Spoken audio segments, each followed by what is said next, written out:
Per noi l'associazione è fondamentale per chi soffre, per chi purtroppo si trova in un momento di malattia. Dal 1994 AIL ha raccolto 160 milioni che ha devoluto per la ricerca scientifica, 105 milioni sono andati ai centri ematologici e 90 milioni sono stati impiegati per l'assistenza ai malati e alle loro famiglie. Questo lo facciamo grazie a chi soprattutto? Grazie alla gente che soprattutto in queste campagne di raccolta fondi dimostra la sensibilità e contribuisce a darci una mano.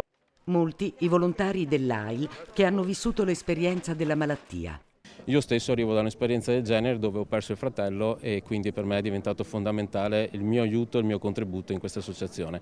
In queste campagne qua tenete presente che abbiamo 200 piazze nel veneziano e abbiamo 500 volontari che si alternano per aiutarci a raccogliere i fondi che poi destiniamo anche ai pazienti. 30 anni fa purtroppo si moriva parecchio di leucemia, oggi siamo arrivati che 7 pazienti su 10 riescono a guarire, quindi questa è la testimonianza che noi dobbiamo dare, che grazie all'aiuto, grazie a quello che facciamo come associazione si può guarire.